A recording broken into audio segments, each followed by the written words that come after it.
Adventure Time just keeps the good times rolling, eh? After assuming it was over and done with, Distant Lands gave us more of Finn and Jake, and a little more closure to their story too. But even when that finale to end all finales hit our screens, there was more story to be told. More adventures to be had. The gender-bent versions of Finn and Jake, Fionna and Cake, had a world to make magic, and a whole lot of multiversal secrets to uncover. And just like before, even though it acts as a sequel of sorts, Fionna and Cake also adds some additional details to the lore of the past. With that in mind, it's time to get started on the most complete Adventure Time chronology we've ever seen. For now, anyway. More to come, I'm sure. As per usual, we're gonna start out with a huge shout out to JAGM, who is behind the wildly detailed Adventure Time timeline. You can check out their work at atchronology.com, and boy is it worth a look. Also, we're not including any of the stuff that happened in the comics in this timeline, as these are not canon. Ask Adamuto if you want that confirmed. This timeline is show events only. We'll continue to rock with the Great Mushroom War as our year zero, as that seems to be the way we do things when talking Adventure Time. Primordial monsters. More than 13.7 billion years before the Mushroom War, aka BMW, like the car. Everything kicked off about 13.7 billion years ago, but before that, according to the Lich, there was nothing. Before time, before material, it was a whole bunch of nothing. But before nothing, the whole multiverse was made up of monsters. Reality itself was just a big gooey puddle of monsters like Orgolor, Kokentepe, and the Lich. In fact, reality and all of the multiverse is just a result of the consciousnesses of all these monsters. Don't think too hard about it. At the center of it all, there's the Time Room, a single dimension that exists outside of time. Prismo lives here, but there's a lot more to it than that, as explored in Fionna and Cake. Time waves are made by two deities hitting each other over and over forever and ever, and are experienced by other dimensions and those within them. At some point, cosmic entities joined the party. These beings include the Cosmic Owl, Golb, and Prismo. The Elements and Catalyst Comets, 3.7 billion years ago BMW. Over time, the concepts of death and magic eventually came to be, and with these, life on Earth could also exist. Once life started, the core elements were present. You might recognize them: fire, ice, candy, and slime. There's also lumps, which are the anti-element. The beings that embody each element are known as elementals. They are immortal and constantly reincarnate. Every 1,000 years or so, a catalyst comet hits Earth and brings along with it an agent of change. This change can be good or evil, and it's kind of a toss-up every time. The Green Catalyst Comet and the creation of the Crown. 65 million years BMW.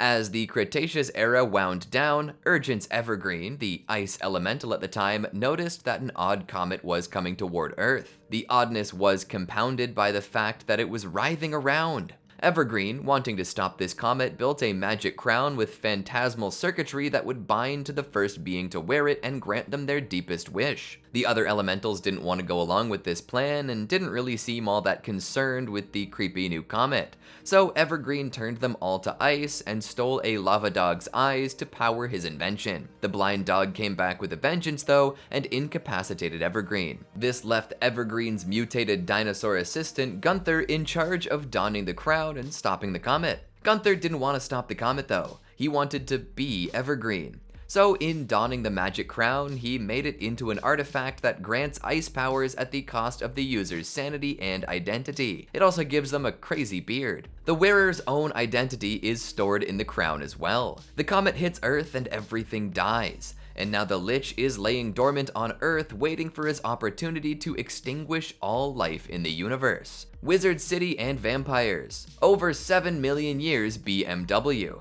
Magic users all gathered together to draw power from the primordial monster Kokentepe. Sure, Kokentepe died, but they still managed to get a lot of good magic from the entity before new wizards decided it was too dangerous and buried the monster deep beneath Wizard City. This is likely where the Enchiridion first came into existence, and over time it was contributed to by thousands of wizards and their spells. During this era, over time, the power of magic on Earth began to decline. Vampires actually predate humans on Earth, if we're gonna take Hunson Abadir at his word. We don't know when this demon takes over the Nightosphere, so we'll just assume that it happens at around this time. They're scary and live off the color red, but found out that they prefer blood because it tastes nicer. Martian society, and Orgolorg banished to Earth. 10,000 to 1,000 years BMW. Somehow, a society of green-skinned beings started up their own society on Mars. Abraham Lincoln, a human, somehow traveled back in time to become the king of Mars. His champion, Grob Gob Globgrod, had a brother known as Magic Man, who in turn has a wife named Margles. The chaos entity Golb attacks Mars and eats Margles, erasing her entirely from existence. Not even Prismo's wish room can bring her back. This messes Magic Man up big time. Orgolorg, one of the original monsters comprising the multiverse, was known as the Breaker of Worlds. He ruled over countless planets throughout the solar system for eons. During this time, he attempted to take a Catalyst Comet's power for himself. Abraham Lincoln, king of Mars, sent his #1 dude Grob Gob Globgrod to stop him with his awesome flame sword. Orgolorg loses this bout and is banished to Earth, where he's shrunken down into a little penguin who will one day be named Gunther thanks to Earth's gravity. He's still immortal though, and can be found in relics and artifacts from throughout human history. The Rainicorn Dog Wars, about 2,000 BMW. Should I have measured this one in dog years? Maybe. But somewhere in the Crystal Dimension, two armies have been at war over territory for quite some time. We've got Rainicorns, really long Korean-speaking rainbow-bodied creatures, and dogs, which are dogs, but with more intelligence than your average rover. The impacts of this war on Rainicorn and dog culture are long-lasting. Moko founded, about 20 BMW. A while back, before the whole Mushroom War chaos, there was this guy named Mosif Mastrogiovanni, who started up Moko, a fancy factory that cranked out some seriously mind-blowing robots for the next 1,000 years. The main gig over there was creating these super smart robots named Mos, and Mosif's absolute darling was BMO. BMO's special talent was all about soaking up the love. Now, as for Mosif, he went through a bit of a transition himself and became a cyborg, which turned out to be a pretty smart move because it helped him survive that wild mushroom war. The Enchiridion is discovered and Marceline is born, 5 BMW. Simon Petrikov, noted archaeologist and antiquarian, delivers a presentation on some artifacts he's looking for: the Armor of Zeldron, the Wand of Disbursement, the Enchiridion, and Evergreen's Crown. He, on a journey with Betty Groff, eventually discovers the Enchiridion in the Hindu Kush Mountains. If the right gems are used, this book can open passageways to other dimensions and even enable time travel. And hey, wouldn't you know it, Hunson Abadir has his first and only child with a human and names her Marceline. Evergreen's Crown is discovered. Petrikov goes on a bit of a hot streak and actually finds Evergreen's Crown. He buys it from a dock worker in Scandinavia. As a joke, he puts it on his head and it begins to transform him. For years, he slowly takes on more of the crown's magic, turning his skin blue, growing his hair long and white, lowering his body temperature, and granting him ice powers. He also loses his mind. Betty seems to run away after the first crown incident, but in actuality, she hops through a portal Simon makes in the future. More on that later in the timeline. The Mushroom War looms, and ahead of the bombs dropping, a human named Hugo hops into a rocket with some other survivors and launches into space. The rocket malfunctions soon after leaving Earth's atmosphere, but the group is saved by a group of Greys. Hugo somehow manages to biohack them and merges the extraterrestrial DNA with the humans. This forms a new race, the Grey Elves, who make their way to the Drift, an ancient space station host to numerous life forms. Hugo eventually becomes the leader and head scientist of the Drift. Year 0, the Great Mushroom War. Kablooey. The gigantic nuclear bombs drop, resulting in huge mushroom clouds, thus the name of the war. However, there is one bomb that is powered by something non-nuclear, and it more or less brings magic back into the world. Humans are basically toast, except for a select few. The Lich is freed from his underground dwelling, and a gigantic piece of the earth is torn away, leaving a moon-sized crater. Earth getting magic again caused some major changes, as all sorts of strange creatures emerged and creatures from other dimensions come over as well, including rainicorns who seem to have an appetite for human flesh. Humans are mutated by radiation and magic and become the Oozers. The Blue Catalyst Comet, 0 AMW, after Mushroom War. Near the end of the war, or perhaps right after it, the Blue Catalyst Comet shows up and delivers an agent of change, which will eventually become Finn the Human, young Marceline, and the end of Petrikov, 2 to 5 AMW. Young Marcy and her sick mom Elise travel the barren post-apocalyptic wasteland looking for other survivors. Elise doesn't survive very long and Marcy is left all alone. Alone, that is, until she runs into Simon Petrikov. He's pretty far along in his Ice King transformation at this point, but he does still do what he can to take care of Marceline, even getting her the ever so famous teddy bear, Hambo. In an alternate timeline, Simon is killed by vampires before meeting Marceline, and thus she's taken in by the Vampire King, becoming the Star. These two survivors find each other and travel together, but continued exposure to the crown and the increasing need to use its powers defensively are wearing on Simon. Simon leaves Marceline when she's about 10, fearing that he'll soon become too dangerous. Simon disappears until he fully transitions into the Ice King. Simon did summon someone to take care of Marceline in his stead though, Hunson Abadir, serial French fry thief and the father that Marceline never met. Vampires eradicated and Founders Island established, approximately 13 AMW. So after Hunson Abadir's shot at being a guardian didn't quite pan out, Marceline took up vampire hunting. Turns out that her demon heritage was a real ace in the hole, letting her absorb the powers of the vamps she took down, which did come in quite handy. A few years down the line, Marceline found some of the last surviving humans, led by this guy named Two Bread Tom. Now, Tom had a real knack for kicking back by the campfire and belting out those old 80s sitcom tunes. The humans, they got pretty smart, started wearing animal hats to blend in and protect themselves against their two main problems, vampires and rainicorns. These humans weren't just hanging out though, they were gearing up to set sail away from the mainland, and not just cause of the vamps and oozers, but the atmosphere was also giving off some real crazy vibes, hinting at a major shift on the horizon. But just when they thought they were in the clear, the last bunch of vampires came gunning for them, led by the big shot Vampire King. Marceline told the humans to make a run for it without her and took on those bloodsuckers solo. But the Vampire King had one last trick up his sleeve. He turned Marceline into a vampire, making her the last of the lot. After a long voyage, Two Bread Tom and the gang landed on what they called Founders Island. They ended up as legends, founding fathers of sorts, and folks started to worship them. Over the years, these humans spread out to other islands and built a massive guardian to keep everything dangerous out, and, well, to make sure that nobody left either. Anyone trying to sneak away was scoffed at as a hider. As technology improved, they even implanted electronic chips in people to stop from leaving. For nearly 1,000 years, nobody left those islands. Ooh, and the revitalization of magic by 149 AMW. Earth's geography is changed by the rising ocean levels following the Mushroom War. What we assume is the United States is now just a small continent and is friendly to life. This is Ooh, 3 O's. By 149 AMW, magic is strong enough there to stop comets and the wizards are coming back. The birth of Bonnabelle and Nettie Bubblegum. 172 AMW. The gum that appeared around Ooh began gaining sentience, and the mother gum came to be. Only 2 people have ever been known to leave the mother gum, Bonnabelle and Nettie Bubblegum. The rise and fall of Uncle Gumbald. Around 186 AMW. Over time, Bonnie and Nettie build a home around the candy juice tree that Nettie leaned on for comfort. In her early teens, Bonnabelle creates some candy relatives for herself, the first candy people. This new candy family founded Candy Town, upgrading the house, farming the nearby land, making new roads, the works. Gumbald starts wanting more power and plans a candy city. He also plans to use Dum Dum Juice to make Bonnie and Nettie docile and childlike and to get them out of the way. Bonnie finds out about his plan and pulls an Uno reverse, dumbifying Uncle Gumbald, who along with the already dumbified Lolly and Chickle become the first candy citizens. Bonnie declares herself princess.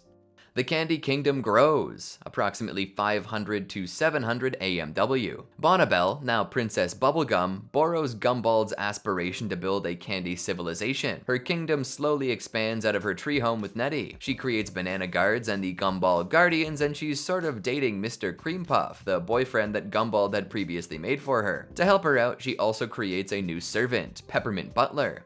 Peps soon takes an interest in dark magic. Before long, he casts a kind of protective curse on himself. Should he ever be dummified, Peppermint Butler's pre-Dum-Dum version will be able to guide his new self back towards dark magic. In the intermediate stages of development, Bubblegum is visited by Shoko, a reincarnation of the Blue Comet. Being a mercenary thief, Shoko is sent to steal an amulet in Bubblegum's possession. She successfully swipes it after befriending Bubblegum, but in her flight, Shoko falls into the yet undiscovered radioactive river surrounding the kingdom, becoming horribly mutated. She dies at the base of the tree that will eventually become Finn's treehouse. Over time, the Candy Kingdom prospers. However, the wilder nature of the kingdom's earlier years encourage rather unfortunate authoritarian impulses in Bubblegum, such as creating an elite force of hundreds of soldiers called Rattleballs, finding them too violent and then killing them all. The success of the Candy Kingdom inspires other kingdoms to spawn in the following centuries, including the elemental kingdoms of Fire, Slime, and Ice, which is created by the remnants of Simon Petrikov, now known as the Ice King. Oh, and a Glass Kingdom is created when a magical bolt of lightning strikes in the desert. Eventually, after the Glass Kingdom has become more established, they're threatened by a Molto Larvo, a flaming dragon that has been growing in the furnace beneath the kingdom. Unable to face the dragon themselves, the Glass Kingdom asks Princess Bubblegum to help, and she obliges, with Marceline tagging along. At this point, PB and Marceline are dating. While Bubblegum struggles to contain Larvo, Marceline gets on her last nerve, causing Bubblegum to lose her temper. In response, Marceline plays an angry breakup song about Bubblegum. Sure, it hurts Bubblegum's feelings, but it also forces Larvo to retreat into the furnace, saving the Glass Kingdom. The Glass citizens make Marceline a saint, and every year from there on out, they sing her song to keep Larvo at bay. The Margles Incident, around 600 AMW. Meanwhile, Mars is uneasy about the possibility of the second coming of Golb. To prevent this, Magic Man uses his long-curated scientific and magical strength to build the magical automated resistance-generating laser energy supplier, or Margles, named after his wife. Against the judgment of his older brother, Magic Man goes to Olympus Mons to install Margles, but is overcome by his desire to hold onto the image of his wife. The resulting struggle causes Margles to fall off Olympus Mons. Magic Man banished to Earth.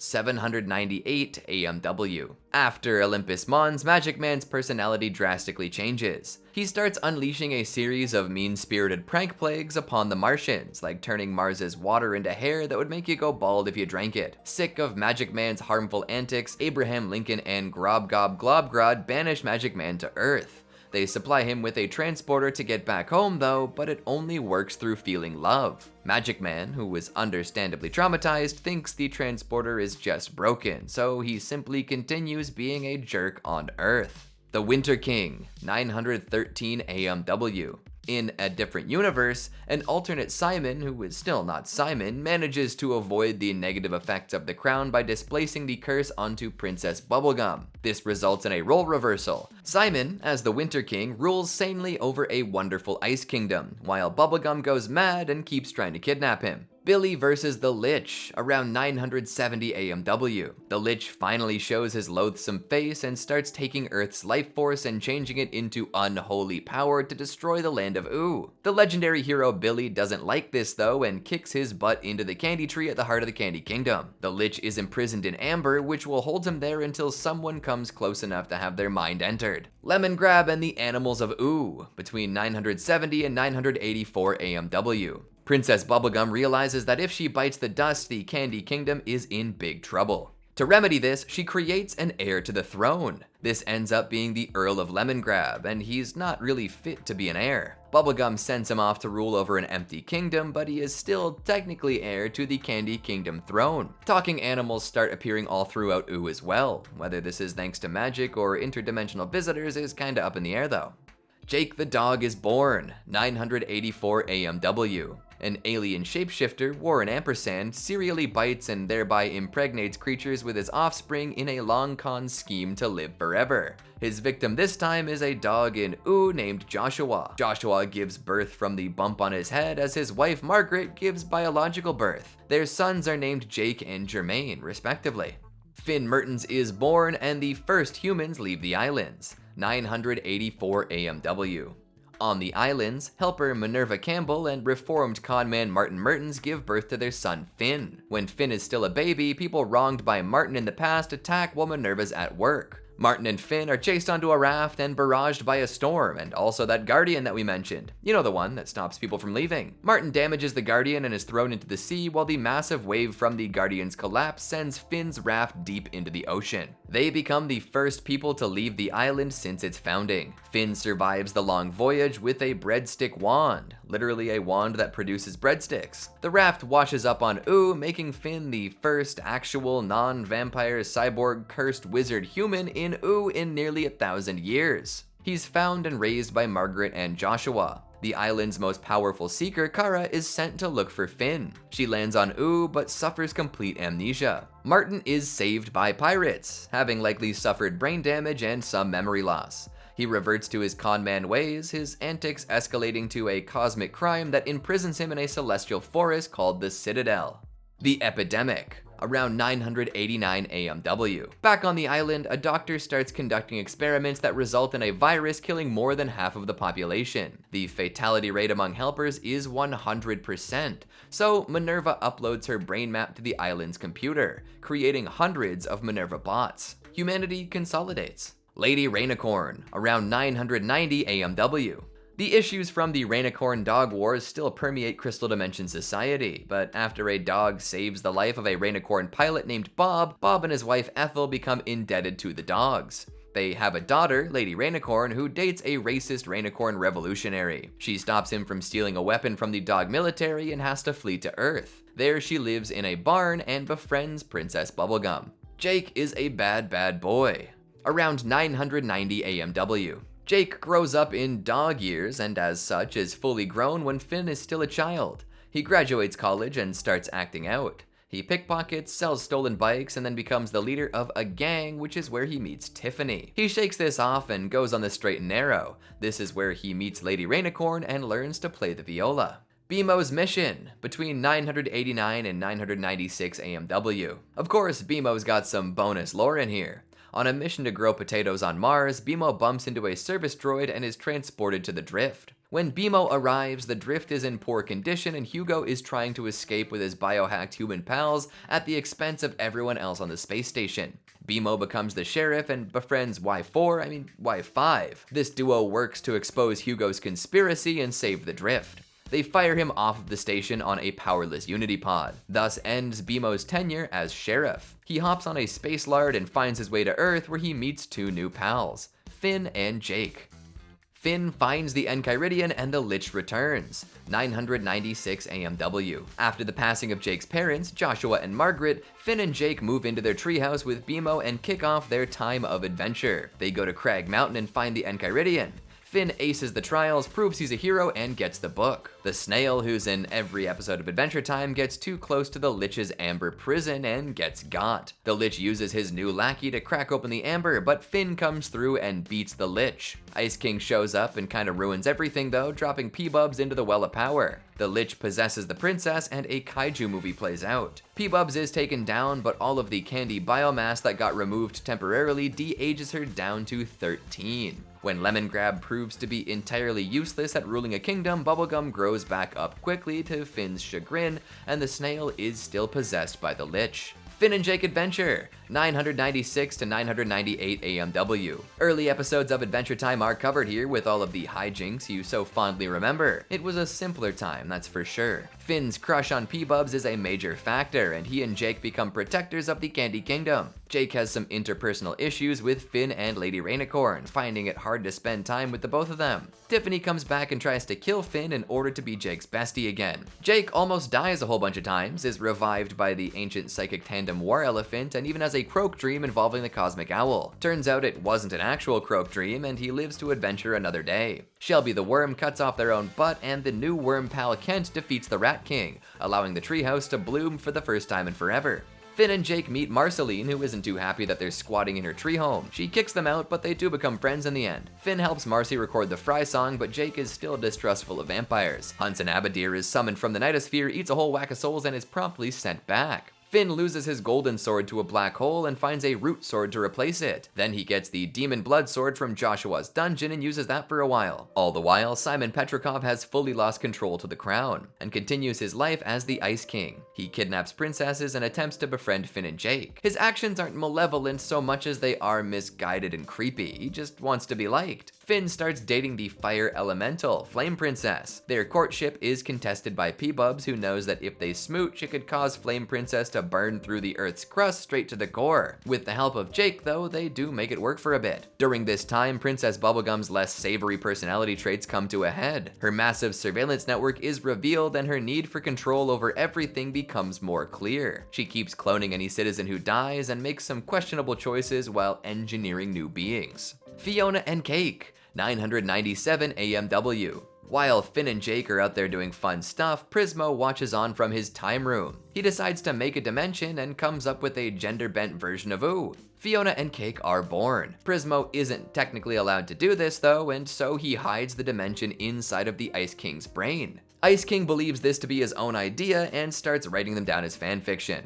The Death of Abraham Lincoln, 998 AMW. After 200 years, Magic Man is brought back to Mars to stand trial for his misdeeds, except Magic Man swaps his body with Jake's. Abraham Lincoln realizes his mistake too late after sentencing Jake and offers Death his immortality for Jake's soul. Grob Gob Globgrod becomes King of Mars. By the way, Death implies that Lincoln's made a deal with him before, which could explain some of the historical discrepancies here.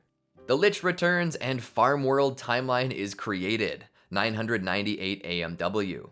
After laying low, the Lich leaves his snail bod, kills Billy, and possesses his body. Finn then gathers the Enchiridian's gems for who he thinks is Billy, but once receiving the gems, the Lich then opens a gateway to Prismo the Wishmaster. He wishes for the extinction of all life, but Finn and Jake are spared as they follow the Lich to Prismo's time room, which exists outside of all realities and essentially protects them until they each make a wish themselves. Finn wishes that the Lich never even existed, creating an alternate Farm World timeline where the mushroom bomb never went off, and where Finn, under the influence of the crown, causes it to detonate and for the Lich to possess Farm World Jake. Our Jake, meanwhile, uses his wish to change the Lich's wish to send Jake and Finn back to Ooh. The Lich then becomes incapacitated in Prismo's time room.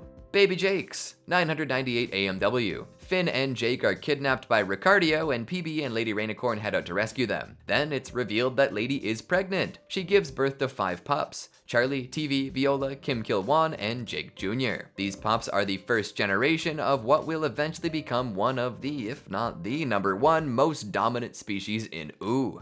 The Reign of Flame Princess, 999 AMW. After an extended bout of cockiness, Finn realizes that he and Flame Princess aren't actually all that compatible. This sends Finn on an adventure through Pillow World where he lives a whole separate lifetime and learns some serious lessons, only to forget it all when he returns to Ooh. He dreams of the Cosmic Owl and manipulates Flame Princess and the Ice King into fighting each other, which causes FP to break up with Finn. You blew it. Flame Princess takes over the Fire Kingdom with the help of Cinnamon Bun and locks her father away. Finn marries Slime Princess and Flame King attempts to take back his kingdom. Cinnamon Bun becomes fully baked, granting him the powers required to be champion of the Flame Kingdom. Flame Princess takes full control of the kingdom. Finn obtains the Grass Sword and Betty comes to Ooh, 999 AMW.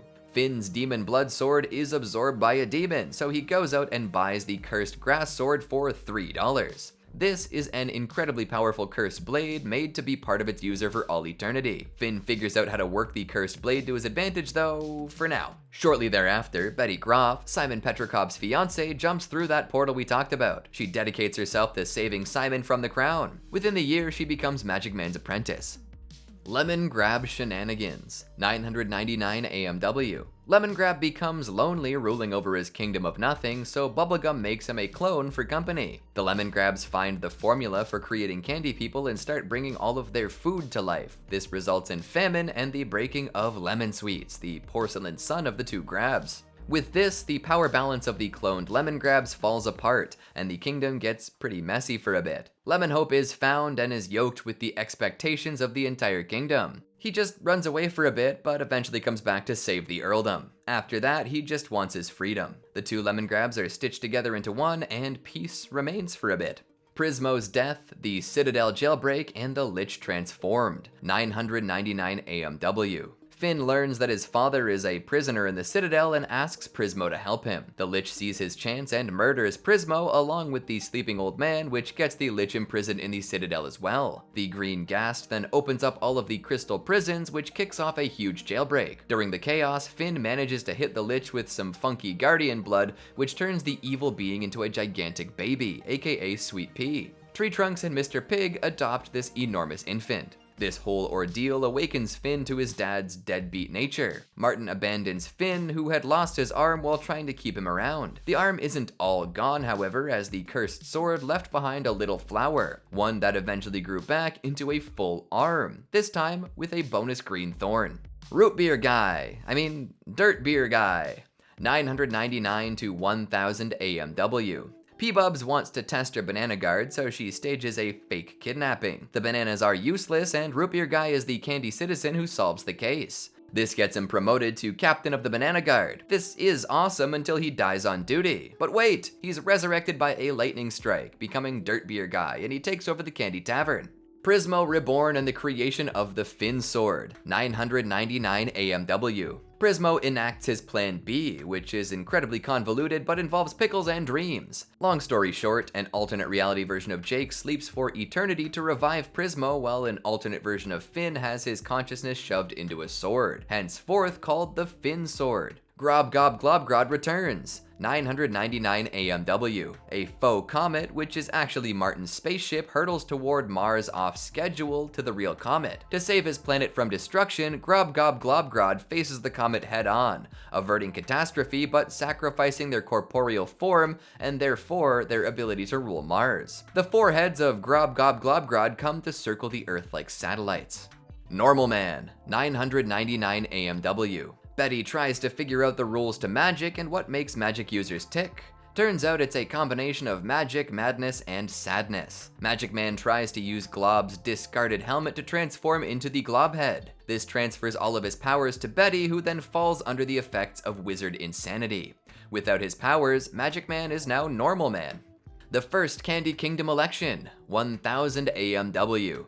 Seems like a long time to wait for democracy, but I guess I get it. The self-proclaimed King of Ooh tries to sneak an election by Princess Bubblegum, but she refuses to campaign at all. This results in a PB loss, but she's not too upset. For a while she goes and hangs out at Gumbald's cabin and eventually comes back to rule when the Candy folk stage a coup. Return of Orgalorg and the Purple Catalyst Comet, 1000 AMW. Orgalorg starts resurfacing due to the perfect mix of events. The death of Glob, the proximity of the Catalyst Comet, and the availability of a spaceship. Even though he doesn't initially understand why, Orgalorg rockets into space to try once again to absorb a Catalyst Comet. Orgalorg's true form is restored, but his absorption is thwarted by Finn's grass arm. For the first time ever, a Catalyst Comet meets with the incarnation of a previous one. The comet offers to take Finn to the end and the beginning, basically offering him a new form of existence, but Finn refuses. He's put a lot of time into Earth and he wants to see how it all plays out, but Martin does take the deal because of course he does. Finn and Jake then return the neutralized Gunther to Earth. The Spread of the Lich's Hand, 1000 AMW. The next few things in this timeline all actually happen pretty close together, so I'm not going to list the year until the year changes again. Ice Finn from Farm World gathers all of the gems necessary for Lich Jake to create that dimensional portal with Farm World's Enchiridion. Prismo sends our Finn and Jake to take care of it. The Lich's hand is knocked into the open portal, placing a sentient Lich hand in every dimension. The proper Lich is killed via a super weapon called the Maid. Prismo also relieves Farm World Finn of the Crown's torment as per our Finn's request. Normal Man becomes King of Mars. Normal Man retrieves Glob from orbit. The two brothers reconcile, and as Normal Man takes Glob back to Mars, Glob leaves the throne to Normal Man. Mars has fallen into poverty and disarray, but now King Man revitalizes Mars into a prosperous society. Patient Saint Pim and the Grable tradition begins. Patient Saint Pim awakens in the nethers of the Ice Kingdom and asks the Ice King to kidnap the other elementals. Bubblegum, Flame Princess, and Slime Princess spurn Saint Pim, even after she awakens PB and Slime Princess to their elemental powers. Also, Ice King's fanfictions get scrambled together, inspiring him to string seemingly disparate short stories together with a theme. Over the next 1,000 years, Ice King's tables evolve into Grables, an oral and visual storytelling tradition. Finn's voyage and the elements gone awry. Finn's friend, Susan Strong, is revealed to be the Seeker Kara who is sent to retrieve Finn and lost her memories all those years ago. Susan's finder chip goes haywire, but Finn and company use its data to voyage to the islands. Finn finally meets his mother. Well, kind of. I mean, she's still an uploaded consciousness at this point, but Finn finally tells humans about Ooh. Also, Finn's grass sword merges with the Finn sword to form an alternate version of Finn named Fern, but eventually tensions rise between Finn and Fern, concluding in a dramatic fight that sees Fern cut down to size. This traumatizes Finn further than he has already been over the course of the series. While Finn's away, St. Pim uses Betty as a battery to charge a spell upon the other elementals, but Ice King interrupts her and the ritual goes sideways. The elementals turn into ultra-powerful, distorted versions of themselves, and Ooh and everyone in it is transformed into one of the 4 hyper-elementals. Finn works with the Ice King to save Betty and hands her the Farm World Enchiridion to reverse the spell, but Betty double-crosses him, instead using the Enchiridion to travel back in time to stop Simon from ever acquiring the crown. Ice King stops Betty's spell, and Betty's cosmic no-no sends her to Mars to do penance. Lumpy Space Princess, the anti-elemental, ends up saving the day. Her sassiness forces a sort of master reboot of life on Ooh, including Gumball, Chickle, and Lolly, Princess Bubblegum's first relatives. The final demise of the Lich. The Lich Hand is giving Sweet Pea some freaky nightmares. Finn follows the hand, the Lich's well of power, and Sweet Pea follows Finn, but instead of joining with the Lich, Sweet Pea rejects the Lich's evil influence, ending the Lich for good. Yeah, probably. The Great Gum War and Golb Reformed, 1001 AMW. With life being reset, Gumbald immediately begins his revenge. He repurposes Fern as the vengeful Green Knight and builds a vast industrial kingdom with impressive speed. The certainty of war is clinched when Gumbald sends Finn, who had gone to Gumbaldia on a rogue diplomatic mission, back to Bubblegum showered in his trademark Dum Dum Juice, unbeknownst to Finn, who was told the solution was a benevolent diplomatic tradition. Peppermint Butler comes in contact with the Dum Dum Juice and is de-aged to a baby. On the battlefield, Finn engulfs himself, Bubblegum, Gumbald, Jake, and Fern with a nightmare concoction, hoping they'll hash out their conflicts in the dream world, which works, though Lolly juices Gumbald just to be safe. Peace is established between the Candy Kingdom and Gumbaldia, but in a final attempt to save their beloved Simon and Margles, Kingman and Betty tamper with Golb.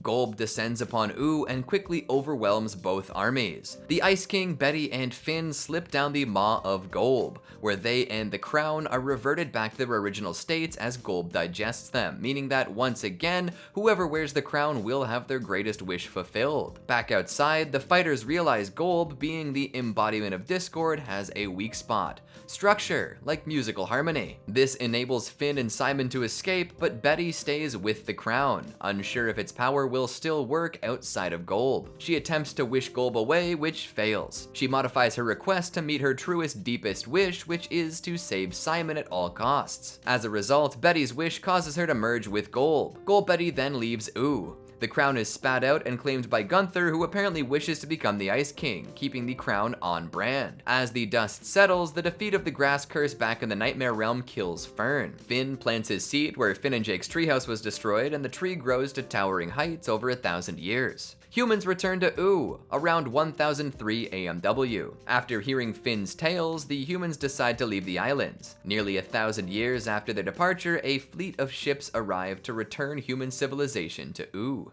Distant lands. Sometime after 1003 AMW. Back in the Glass Kingdom, Molto Larvo is still held at bay, though the lyrics of the yearly Song of St. Marceline have become a little garbled at this point.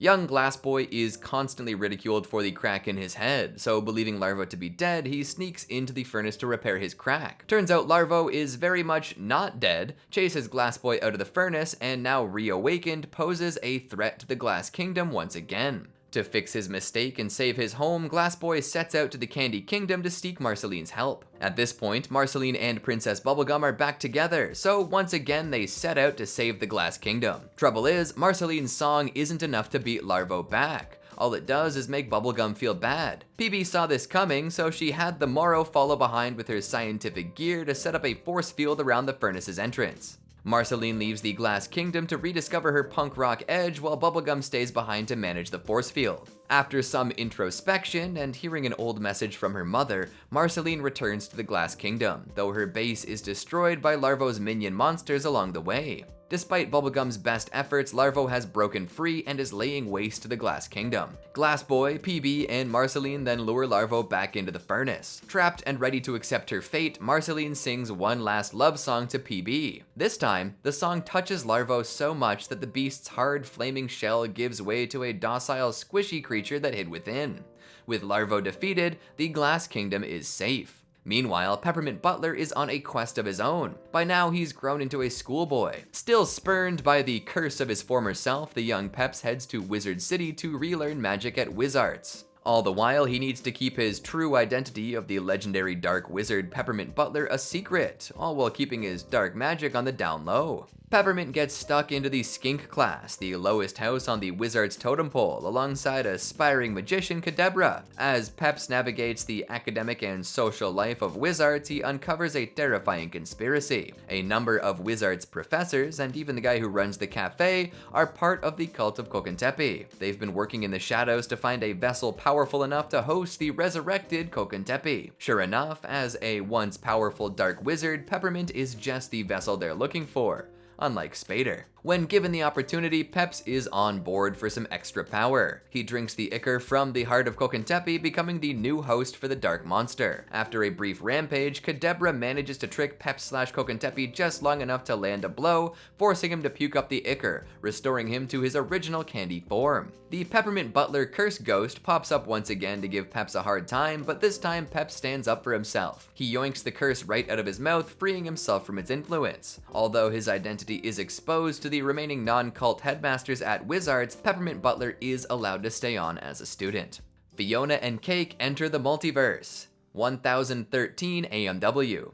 12 years after the Great Gum War, the humans in Ooo have managed to build a sky city. Simon lives there, but he's a relic, literally a museum piece. He can't quite get over what happened during his time with the crown. The world of Fionna and Cake that Prismo put in the Ice King's head has lost all of its magic as Simon returned to his normal state. This makes Fionna and Cake very ordinary and upset at the lack of specialness going on. Finn is a grown man now, with a Jake tattoo on his chest. He finds Simon at Dirt Beer Guy's Candy Tavern and takes him on an adventure. This doesn't end well for Simon, and he goes home to try and summon Golb again. The ritual manages to connect Fionna and Cake's world to Ooo. Fionna and Cake take advantage of this new portal and find themselves in a magical land. They meet up with Simon and get transported to Prismo's time room. The Scarab comes to see what Prismo's up to and finds out about these so-called crossovers. Simon realizes that the only way to make Fionna and Cake's world magic again is to become Ice King. So they use Prismo's dimensional remote and start on a journey to find another crown. The trio ends up in Farm World, where they meet up with Farm World Finn and his family. They get their hands on a gem from this dimension's crown and use it to power the remote further. Next up is the wintry world ruled by the Winter King. This dude seems like a version of Simon who just willed his way to success, but it turns out that he actually displaced the curse and let Princess Bubblegum take on the burden this time around. Then when Fiona kisses him, he loses his powers and everything melts. Whoops. A quick visit to Baby World results in Baby Finn tagging along for an adventure. Unfortunately, the next destination is the world in which Simon was killed by vampires, so Marceline is now the star. She and Peebs duke it out to the death here, and there's still no crown to be found. Fionna, Cake, and Simon then end up in the world where the Lich successfully wished for the extinction of all life. The remote breaks, stranding the trio. BMO is still around, thanks to him not being actually alive, but unfortunately this does not last long. BMO tries to kickstart the broken remote and dies. Thankfully, the Lich is still here, bored and depressed after doing everything he set out to do. Fiona finds the crown, and Simon uses the Lich as a magic source to perform the Golb ritual once again, sending Fionna and Cake back into the world in his head. Simon finally comes face to face with Golbetty and attempts to put the crown back on his head. Golbetty won't let him sacrifice all that hard work she put in to get him back to normal, so she stops him from moving. She also transports his mind 1,000 years into the future to learn some new lessons. Scarab tries to kill Simon, but gets turned into little beetles that crawl up into his head, ending up in Fionna World. Simon comes to and produces the unmade wish from Prismo's creation of Fionna World, handing it to Fionna in his head. She wishes that her world was real, which adds it as a legitimate part of the multiverse. Scarab is big mad though and tries to keep rampaging. He gets turned into an egg and is made to clean Prismo's time room for the foreseeable future. Simon then makes his way back to Ooh.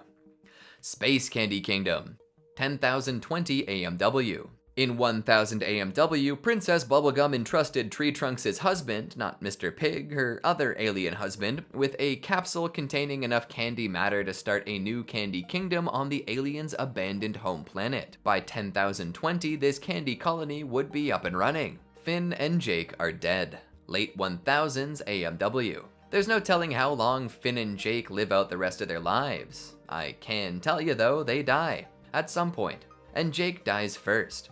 Based on Finn's beard, at least they lived long lives, so I'm just gonna be optimistic and ballpark this around the late 1000s. Also, at some point, Death and Life had a kid. Eventually, this kid is brought under a dark influence, the influence of the Lich's hand. With all that dark power swirling around, the kid kills his dad in a fit of anger, accidentally usurping Death's throne as the ruler of the land of the dead, becoming New Death. As the Lich's influence grows, New Death seeks to access the 50th Dead World, the only one he was not able to access.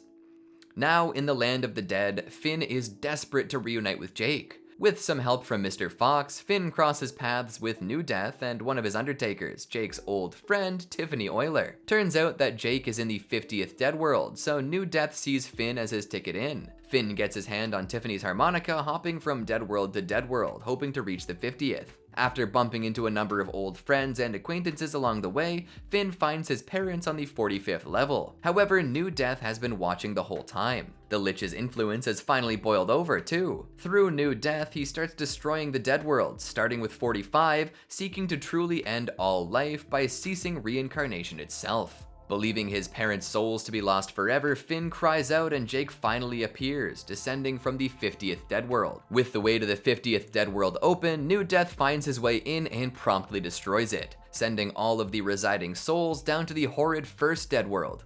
Stumped, Finn and Jake decide to reach out to Peppermint Butler as ghosts for advice. Peppermint sends them to New Death's mother, the goddess of life. To defeat her son, she arms them with a special staff, the Kiss of Life. Tiffany helps Finn and Jake infiltrate New Death's castle, and they finally do battle. First with New Death and the Lich, then with each other. They know that whoever kills New Death will become the New Death, so they fight for the chance to land the final blow. Well, Mr. Fox manages to actually hold the Kiss of Life by the right end, vanquishing New Death, becoming Death himself, and sparing Finn and Jake from having to argue further. With the Lich defeated once again, Finn and Jake finally say goodbye and part ways, with Jake returning to the restored 50th Dead World and Finn going to be reincarnated, until Jake changes his mind and joins Finn in reincarnation, excited to live their new lives together. The future of Ooh, 2000 AMW. Beemo becomes a mountaintop hermit, living at the top of Mount Cragdor and telling stories to anyone who'll listen. Sweet Pea, aka the Lich, ends up a hero, getting the Night Sword from Finn. The Candy Kingdom expanded a whole lot, possibly joining with Gumbaldia, but it seems to be abandoned. Lemon Hope did come back for the Lemon Grab Earldom though. Jake and Lady Rainicorn's descendants become the most dominant race in Ooh thanks to their rapid lifespans, and are ruled by Gibbon, who has an Ice Thing jewel. Acting against Gibbon are Shermie and Beth, an adventurous duo who could be reincarnations of Finn and Jake. They do some graffiti, tick off some of Gibbon's pup cards, and make their way to the library. Shermie is briefly taken over by the spirit of Simon Petrikov, who learns about his own careless ways through a book about Casper and Nova. Shermie and Beth also go to see Beemo, learn about the Great Gum War, and find the Finn sword at the top of the fern tree. After that, there's even more adventures to embark upon, all the way up until the sun explodes. We're just waiting for those to come into focus. And with that, we've made our way through the entirety of the Adventure Time timeline. What a journey that was, or should I say, adventure. Fionna and Cake definitely adds some context and reveals some very interesting things, but it's always a blast to go back and see how everything fits together. I'm sure I missed some events, but hopefully all the major ones were covered. Let us know if you'd like to see more videos like this, and definitely let us know if you have any ideas. Make sure you like and subscribe to show support, and remember, Frederator loves you.